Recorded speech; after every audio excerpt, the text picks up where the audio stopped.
En 2001, année de naissance de l'association, Sportavis s'est lancé comme défi de promouvoir les valeurs de la République. Liberté, égalité, fraternité. Nos histoires, celle de Samira, la mienne, nous ont révélé. Nos parcours, tant associatifs que professionnels, se sont solidifiés. Agir pour les autres, favoriser leur développement personnel en activant le levier émotionnel.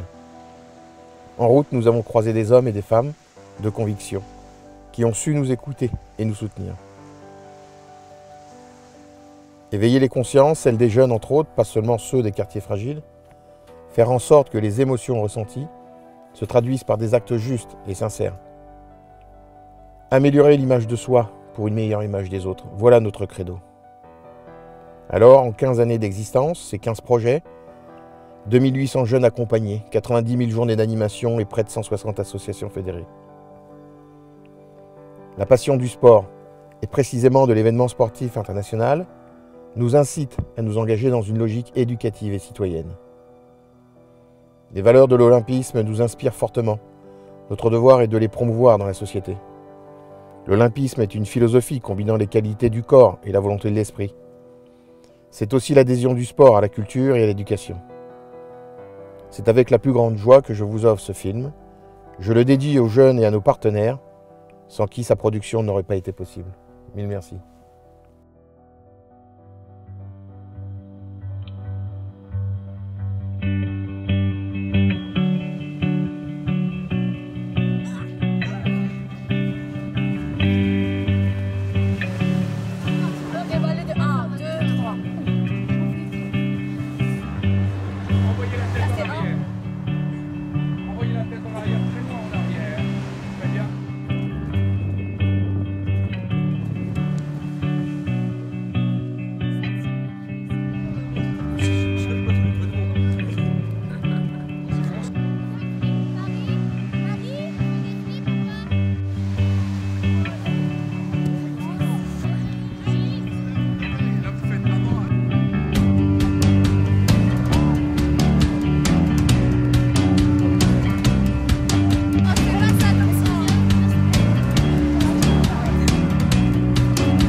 Le projet Rio est très important pour Tracy au sein de la famille également.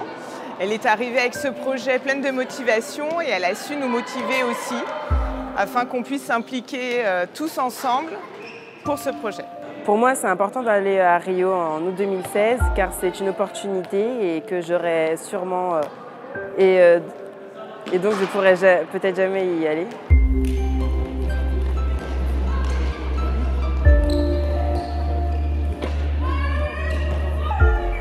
C'était important d'aller à Rio pour moi au mois d'août 2016 pour pouvoir découvrir de nouvelles cultures et aussi que ce voyage-là est une opportunité unique peut-être d'aller à Rio.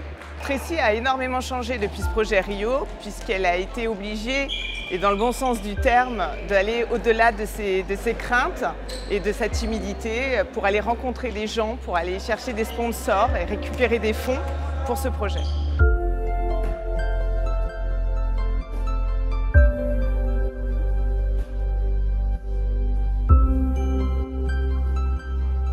C'est important pour moi parce que déjà Rio c'est un grand voyage et ça fait rêver avec le carnaval, les couleurs, les musiques et on va pouvoir faire plein de rencontres et voir différents sports.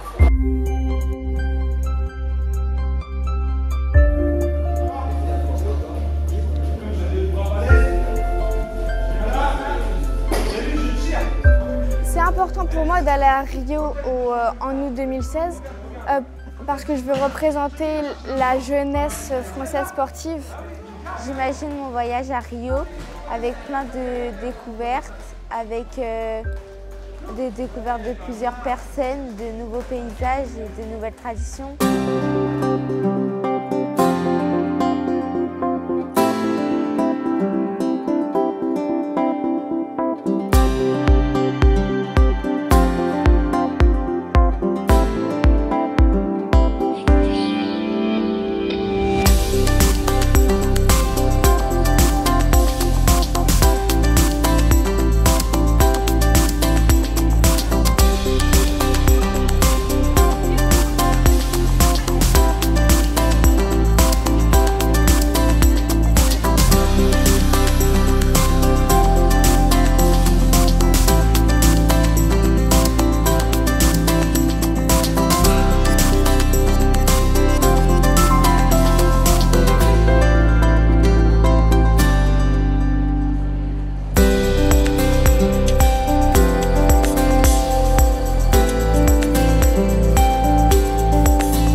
Ah oui, attends, t'as vu, ils ont bien compris, hein. Ça va, mon ami?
avec sa camionnette. Pote, pote, pote, oui, vas-y, Eric. Eric, avec sa camionnette. Pote, pote, pote. Je regarde où? Sa main. Ma main? D'accord. Jamais regarder la caméra, jamais. D'accord. Je fais de la danse depuis 6 ans. Je pratique l'oriental et le hip-hop. Ça me plaît beaucoup. J'ai choisi ce sport car ça m'aide à m'exprimer. Je fais de la boxe. Et en fait, j'ai choisi ce sport parce que j'avais besoin de me sentir forte en fait. J'avais besoin de faire un sport de combat pour je sais pas, s'il m'arrive quelque chose, savoir me défendre. Et en fait, je préfère les sports où je me débrouille seule et où je peux compter que sur moi-même en fait. Ce que j'aime le plus, moi, c'est travailler en équipe. Car travailler en équipe, ça permet de mélanger plusieurs sortes de styles de danse. Car personne n'a exactement le même. Donc ça permet de créer un très beau spectacle. Et c'est ça que j'aime dans le travail d'équipe. J'ai choisi la danse parce que j'ai essayé quand j'étais plus petite et ça m'avait plu. Et après, il y a eu des problèmes et j'ai réessayé et voilà, du coup... Je m'appelle Sarah, j'ai choisi le handball car je voulais faire un sport collectif parce que j'avais fait que des sports individuels avant. Moi je m'appelle Lisa, je fais du handball aussi et je fais du hand parce que déjà mon père il en faisait avant. Donc on va dire qu'il m'a retranscrit ça et parce que comme c'est un sport collectif, moi j'aime bien l'ambiance et tout ça. Je préfère travailler en groupe, ça permet de partager des moments et on est plus complice avec le groupe. Et ouais. Ouais, ça permet de s'amuser, d'avoir des souvenirs. Voilà. Il y a un avion, un hélicoptère. Je permets de réfléchir comme ça.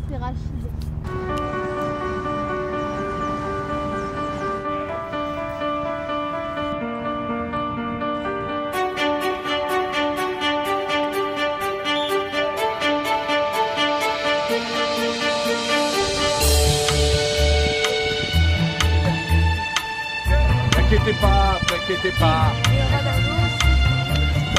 Là, regardez. Voilà, là, ça de la gueule, là. Ça de la gueule.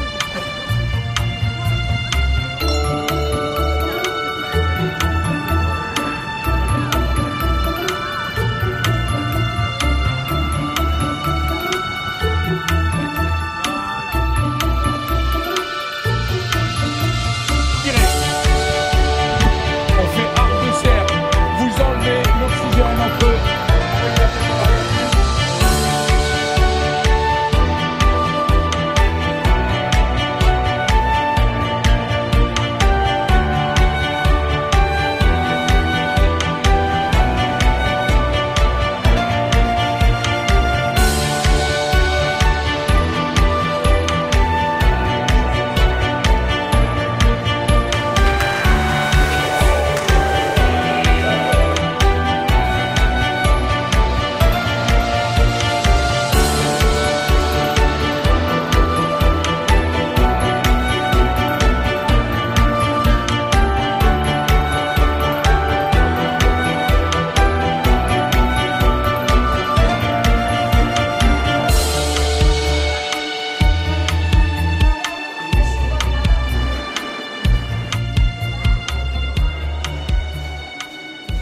Tous les matins, il y avait un réveil musculaire à 6h30 précise.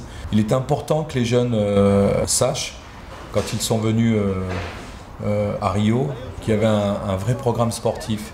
Et le réveil musculaire, quant à lui, permettait d'aller très loin dans la journée, parce que les journées étaient fatigantes. Il fallait donc aller voir les épreuves sportives, mais aussi, qui dit aller voir les épreuves sportives dit se déplacer, de l'attente, du monde, les métros, les bus. Serrez les jambes et je tiens.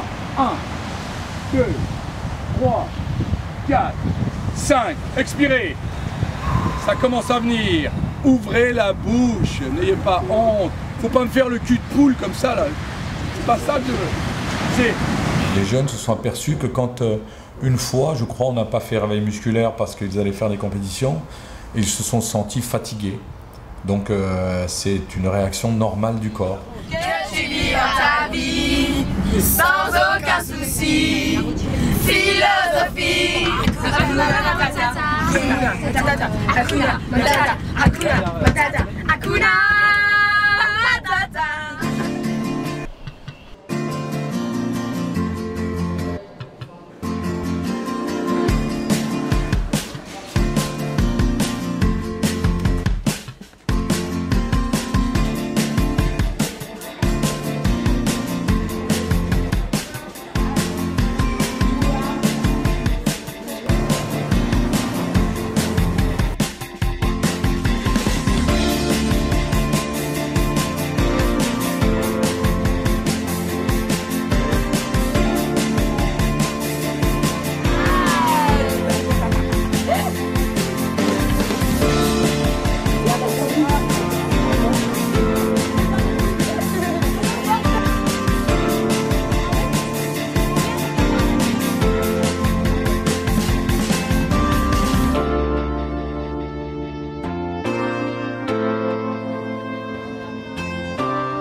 J'ai choisi de faire de la gymnastique parce que j'aime ce sport, je trouve ça beau et assez dur à faire quand même. Parce que quand j'ai commencé, j'étais toute petite et c'est ma mère qui m'a mis à la natation. Et puis au fur et à mesure, j'ai continué et je n'ai pas arrêté parce que j'aime bien ça. Depuis que je suis toute petite, depuis mes premiers bains, j'adorais être dans l'eau. Quand ma mère elle me mettait dans mon bain, j'étais super heureuse. Et dès qu'elle m'enlevait, en fait, je commençais à crier et tout. Et au fur et à mesure que je grandissais, j'adorais aller à la piscine, j'avais jamais peur. Je voulais toujours aller au fond avec mes parents, même si je savais pas trop nager. Et donc du coup, c'est de là que j'ai décidé de m'inscrire à la natation. Et ensuite, l'esprit de compétition de ce sport, et ça m'a donné envie de continuer jusqu'à aujourd'hui.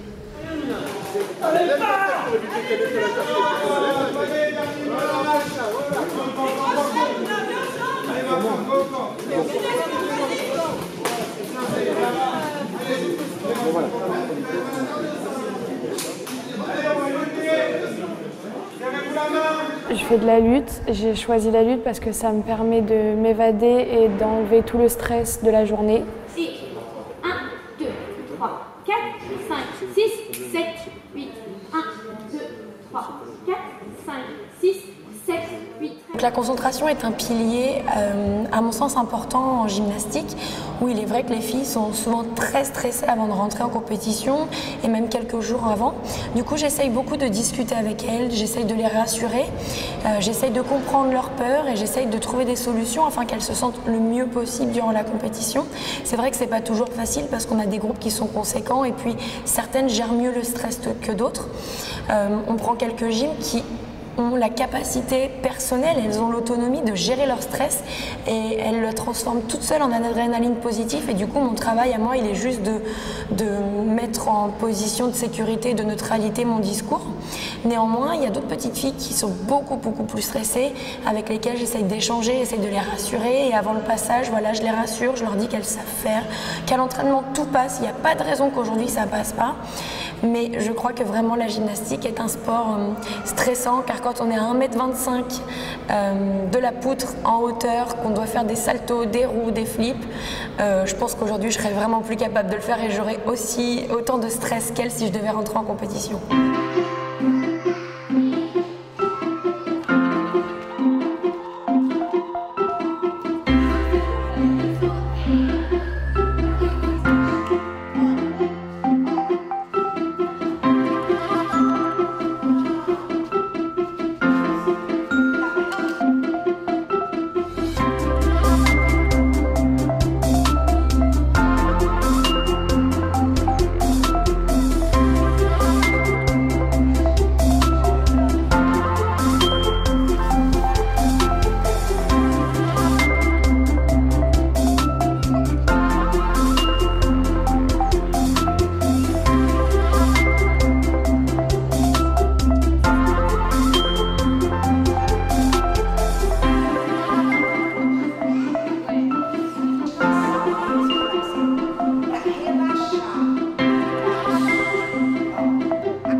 Pourquoi le reportage? Qu'est-ce que vous voulez dire par là? J'imagine qu'il y a une métaphore, le regard. Oui, la question de l'image est essentielle. Comment est-ce qu'un jeune aujourd'hui des quartiers appréhende son environnement? Quel est le regard qu'il a? Comment cet environnement le perçoit? C'est justement la rencontre de ces deux regards qui font les problèmes d'incivilité. Si le jeune est derrière une caméra, il va très certainement aiguiser son regard. L'idée, c'est bien ça, c'est d'éveiller sa conscience, faire en sorte que le regard négatif qu'il a devienne positif. C'est là l'essentiel. Et c'est la raison pour laquelle la Fondation Vision for Life est associée à ce projet-là. Exactement. Quand Rachid s'est rapproché de la Fondation Essilor, c'était de nous demander d'équiper ces jeunes de lunettes de soleil pour les protéger au niveau des UV. Bien entendu que ça fait partie de nos priorités. On a répondu bien sûr tout de suite, mais on va aller beaucoup plus loin. Et on va leur permettre de passer une journée avec les équipes Essilor à Rio. Nous avons 4000 collaborateurs qui travaillent pour effectivement permettre à la population brésilienne de mieux voir, de mieux vivre. Et donc, une journée leur sera consacrée. On va les chouchouter. Ils seront pris en main par les équipes. Ils vont comprendre ce que c'est comment fonctionne un groupe du CAC 40, comment une entreprise française comme Essilor. Et je pense que c'est aussi important de leur dire, vous voyez, on est parti d'une entreprise il y a 1 siècle et demi en France. C'est devenu le leader mondial.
c'est 170 ans d'histoire, avec finalement un seul métier, une seule mission, c'est l'amélioration de la vie par l'amélioration de la vue. Et peut-être vous vous rendez pas compte que sur les 7 milliards de personnes sur la planète, 4,5 milliards ont besoin d'être aidés pour bien voir et donc bien vivre, et surtout 2,5 milliards n'ont pas accès à cette chose très simple qui est de bien voir.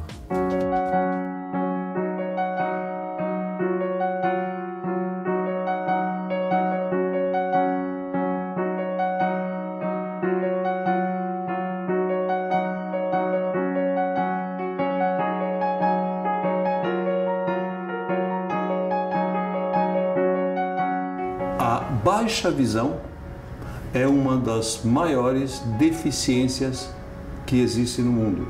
Com uma curiosidade, é uma das chamadas disabilities que pode ser facilmente corrigida. Como? Corrigidas através de um par de lentes.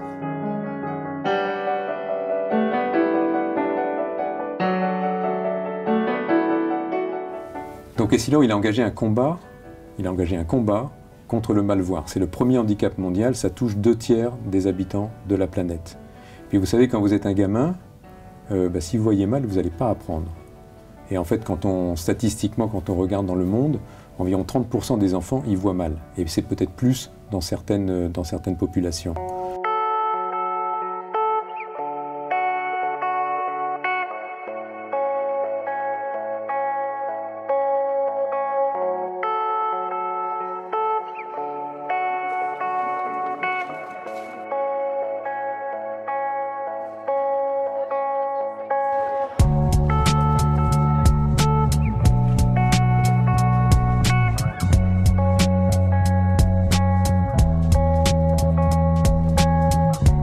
Nós temos um sistema de saúde no Brasil chamado SUS, Sistema Único de Saúde.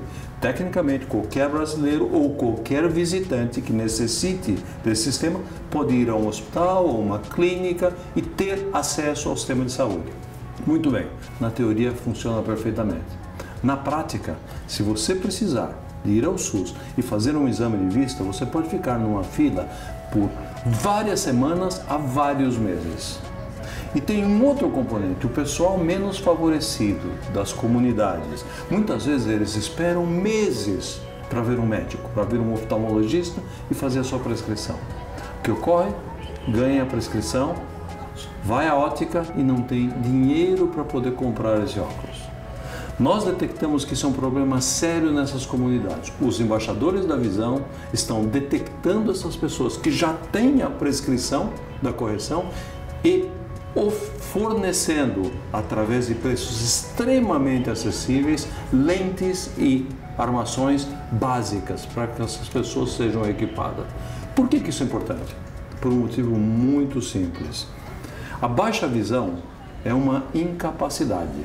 As pessoas que não enxergam de maneira corrente, elas são menos produtivas, elas têm uma qualidade de vida menos adequada. Nós estamos trazendo essa gente, nós estamos incluindo essa gente que está de uma certa maneira marginalizada ao ambiente socioeconômico cultural do país.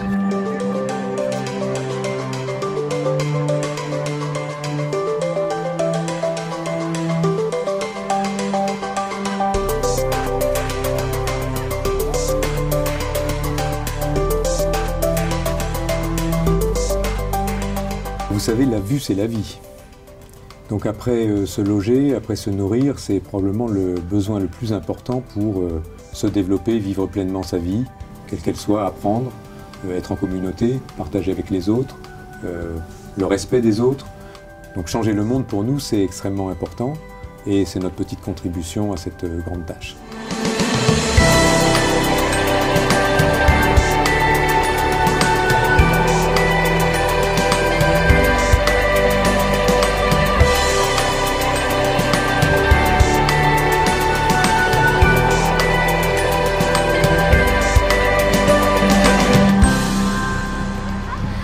La danse, elle ne m'a pas permis de découvrir d'autres valeurs, puisque ma famille m'avait appris la valeur d'aider les autres. Et à la danse, c'est une valeur similaire, puisqu'on doit s'entraider tous ensemble. dès qu'il y a quelqu'un qui a besoin d'aide, on doit l'aider. Quand je passais dans les favelas, j'ai beaucoup regardé, je regardais partout pour voir comment c'était en vrai, vu que je voyais tout ça à la télé. Hier, dans les favelas, j'ai essayé de remarquer les gens pour voir comment ils vivaient. Et j'ai vu que c'était très pauvre, que c'est pas du tout comme en France. Nous, en France, on a plutôt des beaux logements, alors qu'ici, c'est fait à la va-vite. Et on a vu que ils n'étaient pas comme nous, ils n'avaient pas autant d'argent, pas les mêmes maisons, le même matériel. Et on leur a passé du matériel et je trouve ça super. Pour moi, la valeur humaine que j'ai appris dans le sport, c'est la solidarité. Même si la natation, c'est un sport individuel, on est tous solidaires entre nous, on est tous là à s'encourager au bout des plots, dans chaque course, on se félicite, on est content pour nous tous. La valeur humaine que j'ai retenue dans ce sport, c'est la complicité, parce que même si on fait un combat, en fait, après, c'est pas pour longtemps qu'on va pas rire ensemble ou qu'on sourit pas, en fait. À partir du moment où tu vas faire un combat avec une personne, c'est limite, tu sais que ça va devenir ton ami, en fait. Aider ceux qui en ont besoin, je pense que c'est la principale définition que j'ai de la solidarité. Aider les autres, aider les autres qui en ont besoin, qui sont pas forcément défavorisés, mais qui ont besoin d'amour et que nous on peut leur apporter, donc on va leur donner, quoi.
La première fois que je me suis pris un coup en fait dans le visage et que j'ai saigné, ça m'a fait bizarre.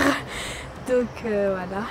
Pour moi, le sport c'est important parce qu'on passe un peu par toutes les émotions. Genre, on est stressé pendant toute la compétition et une fois que c'est terminé, soit c'est un podium et on est super heureux, soit c'est une place 4e où on est dernier et là on est triste, on a la rage. Parfois, je n'ai pas envie de faire la danse, les chorés, car c'est le style de danse qui me gêne souvent. Mais je dois me forcer à le faire car ma mère m'a toujours dit pour être meilleur, il faut toujours faire ce qu'on n'aime pas pour avancer. Et même si j'aime pas ce style de danse, je me force à le faire. Pour moi, ça m'apprendra plus de choses. Même si je n'aime pas trop, ça me dérange. Voilà. Au début du match, juste avant que ça commence, on a l'échauffement. Là, la pression elle commence à monter et après quand on est dans le match, on est un peu stressé. Enfin moi je suis un peu stressée, mais après ça va mieux quand on commence le match. Après on est dedans et voilà. Alors quand on fait un match, moi avant le match je stresse pas. Et en fait du coup ça change pas pendant le match, avant, après. J'ai pas d'émotion plus que d'autres. Une fois, avant d'arriver à une compétition de gym, en fait, on était parti assez en retard. Et du coup, quand je suis arrivée, j'étais pas contente. Et du coup, je me suis mis à faire un peu n'importe quoi à l'échauffement. J'ai oublié de courir avant de m'échauffer. J'ai pas eu beaucoup de temps pour me préparer avant la compétition et c'est vraiment stressant. Mais même quand je suis à l'heure, de toute façon, je stresse. Un moment significatif dans la lutte, c'est quand j'ai gagné ma médaille d'Île-de-France. Ça m'a permis de me dire que au final j'étais pas si nulle que ça en fait, j'étais un peu forte quand même.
Ce projet, il est rendu possible grâce au partenariat. Vous évoquez effectivement le monde de l'entreprise privée. c'est ce qui nous permet de réaliser nos projets. Hein, en 2002, quand nous sommes allés à Séoul, nous sommes allés en Afrique du Sud en 2014, nous sommes allés à Singapour pour la candidature de Paris pour les JO de 2012. Enfin, nous avons voyagé. C'est le monde de l'entreprise privée qui nous a permis effectivement de réaliser ces projets. Vous-même ici, le groupe TF1, la fondation, le partenaire historique de l'association, le comité de solidarité, mais également L'Oréal, le groupe Coca-Cola France, Renault, Waving, enfin, tout un tas effectivement de partenaires privés qui inscrivent, je dirais, notre démarche dans leur stratégie RSE. Et pour nous, c'est essentiel. Sinon, nous ne pourrions pas effectivement réaliser ces projets-là.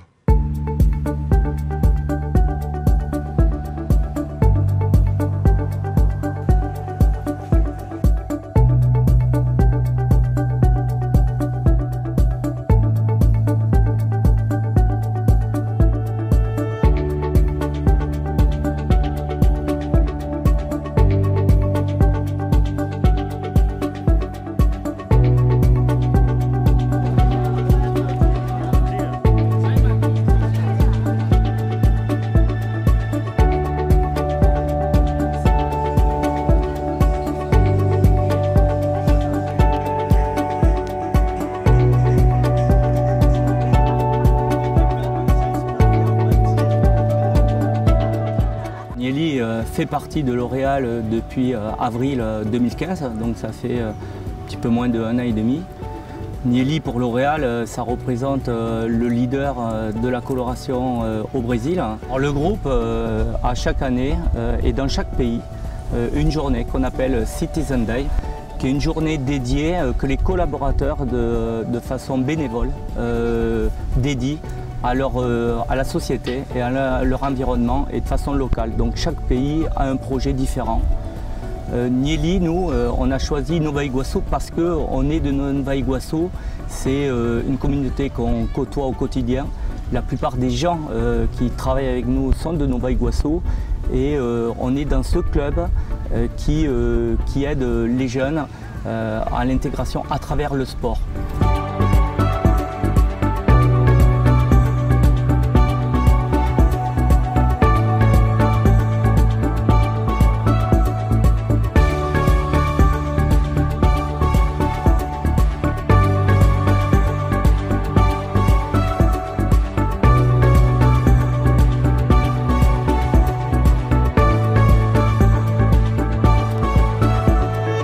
E o iguaçuano, ele é muito apaixonado por futebol. O número 1, esporte nacional, né? Ele é muito importante porque nem todos vão dar jogadores. Mas uma coisa que a gente preserva aqui é saber trabalhar em grupo, saber respeitar a hierarquia. Você pode andar aqui pelo centro de treinamento, você não vai ver um papel no chão. E são crianças carentes, são crianças que moram em lugares carentes. Mas aqui dentro ele sabe que quando ele vai no banheiro ele tem que dar descarga. Então o que ele aprende aqui é muito além de só o futebol. Você primeiro tem que fazer o homem para depois fazer o atleta. Você não consegue fazer um atleta para depois fazer o homem. É muito importante você colocar o grau das responsabilidades nele para que ele possa desenvolver não só a parte de futebol, como também na parte pessoal, que é a vida.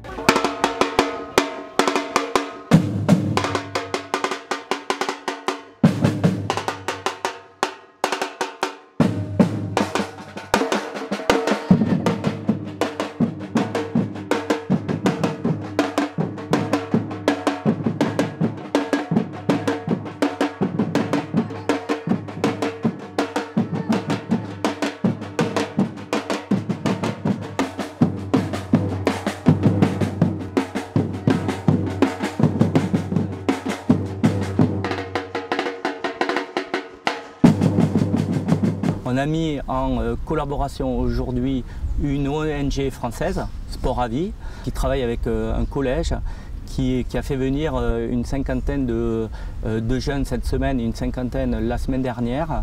On les a mis en collaboration avec une organisation à but non lucratif de Nova Iguaçu, qui est Casa do Menor, qui s'occupe de l'intégration des jeunes de Nova Iguaçu à travers la formation professionnelle.